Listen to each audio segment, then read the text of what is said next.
It can be a lonely place in the midst of a scandal. Your performance questioned, your reputation eroded. But unable to do or say anything to defend yourself. Say anything at all about what had gone wrong and why. Now there's a determination about this man, for good reason.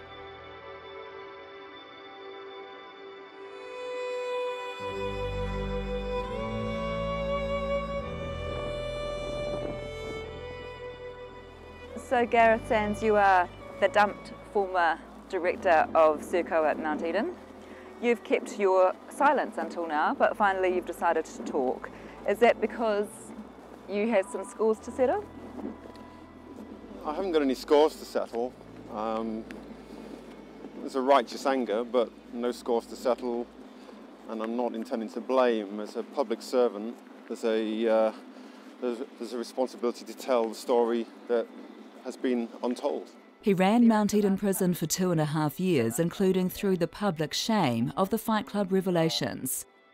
Now, for the first time, Gareth Sands is speaking out.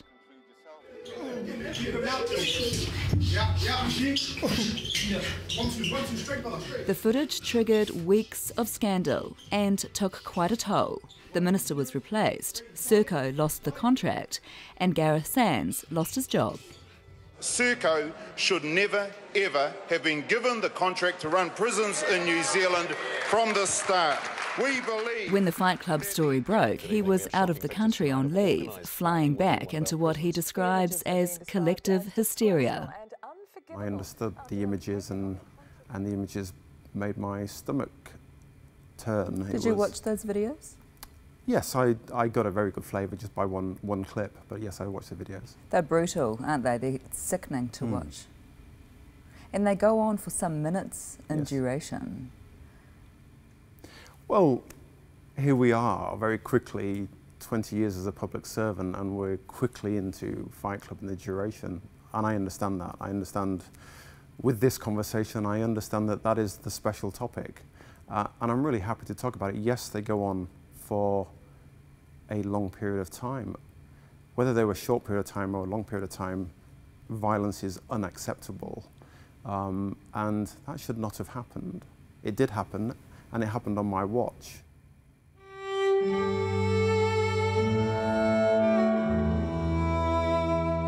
If Gareth Sands seems defensive that we're asking about fight clubs more than a year on, well, he is. They were the flashpoint over concern, hostility even, that a private company was running a public prison. We're about to find out the many reasons he's aggrieved Serco has been singled out. But let's not let him off the hook, because those fight clubs were violent, they were shocking, they should never have happened. He gets that. And there's no intervention from staff. And there's no intervention from staff. And I think just understanding the layout of the building, I don't breach any security here. There's 25 units across the site, from Alpha 1 through to Kilo 2, and different smaller specialist units. There's approximately 40 exercise yards. There's hundreds of doors. What's your point? It was a very challenging environment, a very challenging contract, very challenging operationally. The client group, the prisoners, were very difficult. It was a very ambitious contract. There's no two ways about it, but I was responsible for running it, and I was in charge when that happened. And when you look at those inmates who are fighting or who are observing the fights going on, you don't get any impression that they're remotely concerned that there's any risk that they're about to be busted, which to me says they were confident that there was going to be no officer arriving. Yeah. What does that say? Well, I just stress again, 650 cells, almost 1,000 prisoners, 7 to 8 hours of unlock consistently, day in, day out, almost 5,000 hours a day of cell time that is not under CCTV coverage. It's not an excuse. Were they confident? Yes, they were confident. But they weren't just confident because they weren't going to be detected. These are confident, violent guys. Fight clubs, contraband, illicit drugs being consumed in cells. while you were the director of that prison. Did you fail in your duty as director of that prison? I don't believe that I failed in my duty. I've never worked in a prison where contraband hasn't been coming into the prison. I've never worked in a prison where there hasn't been mobile phones found. I've never worked in a prison where there hasn't been violence occurring. But what we had there, the key difference, was that we had a number of incidents that were captured with the use of mobile phones and uploaded onto YouTube. We're not the only prison in the world that's had this, but to that extent had not happened before in this jurisdiction. Okay, if you say you didn't fail in your duty as director, did Serco fail in its duty to run that prison? Because it was shocking to see that, and those fight clubs should not have been happening. Here we are talking about did I fail or did Serco fail? I'm not here to say who did and did not fail. Well, somebody did fail, didn't they? Well, I'm not sure that they did. As a public servant at the more tricky end of the public service, and then the private sector in the more tricky end of the public service, the breaking news is that things will go wrong. Did Corrections fail in its duty to manage the Serco contract? I don't believe so. Why do we have to blame somebody within Corrections? Why do we have to blame somebody within Serco? Why do I have to be blamed for this? I am responsible. We have to understand what that means. I am accountable.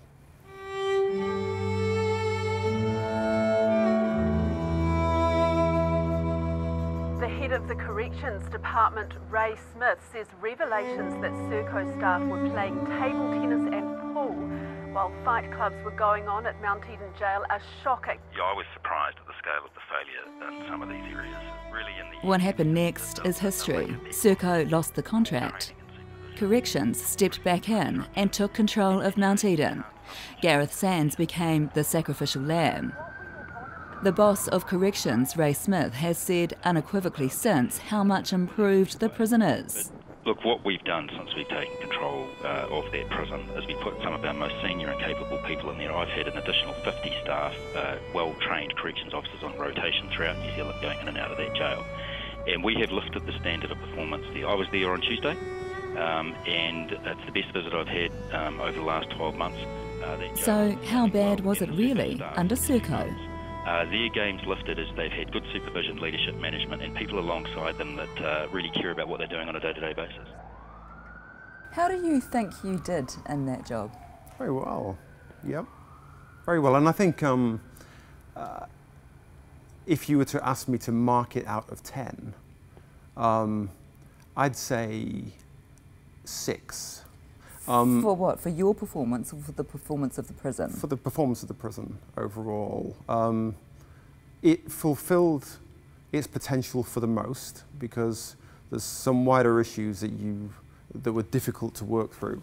You'd only give it a 6, and yet in terms of the performance tables, Corrections was giving it, an A+, essentially. It was topping the tables. It was measured as exceptional. Do I think it was an exceptional prison? No, I don't. Did I ever think it was? No, I didn't.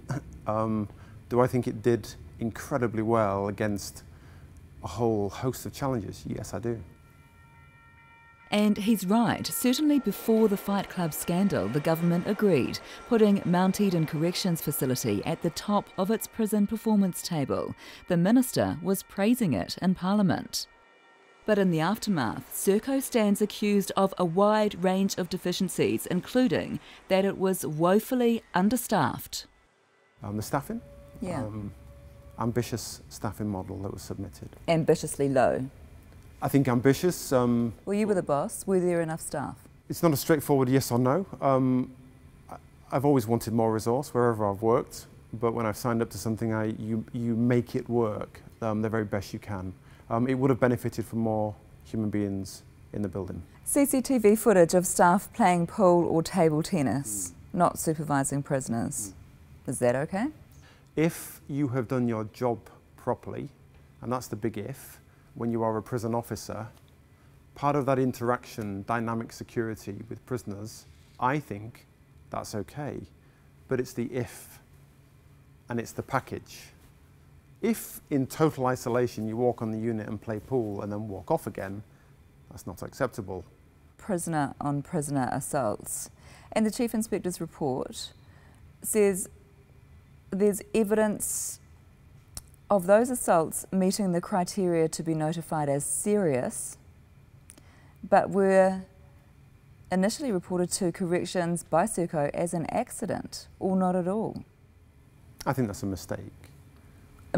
What was a mistake? I think the reporting, it sounds to me like a mistake. So they're mistakes? There wasn't a strategy to underreport serious assaults, to make your figures look better, to make your performance tables look good? I welcome the question, and it's a no. After the Fight Club's fiasco and the public outcry, the Chief Inspector of Prisons investigated and in October released a report highly critical of Serco. Well, as a result of that report, you, or your role, so you, have been condemned publicly. The Chief Executive of Corrections, Ray Smith, said he was surprised at the scale of the failure. That he had been pushing Serco on staffing. Correct me if you like at any point. That, and I quote him from an interview on RNZ, in the end there was a lack of people on the floor, poor training and supervision and poor procedure and structure. You can't substitute for good leadership and management in these places. That is a direct attack on you, is it not? He's calling you a bad manager. I'm not sure what you want to say other than... What do you think about what he But I know said? the truth, so I know that that's not me. I'm not given the weight that you are given to the report. He called your team willy-nilly. What was my team like? My team was committed, dedicated, hard-working. They operated with massive integrity. They made mistakes. They were imperfect. They were pure public servants. They were morally sound. They were ambitious. They were passionate. They were enthusiastic. They were human beings. I worked alongside them for 60 hours a week. I know what they were like, and they were all of those things and more. And CNN projects Donald Trump will carry the state of Montana and its 3 electoral votes. Another important win for Donald Trump. So what's all this got to do with Donald Trump? In episode 3, what's in these reports and why now?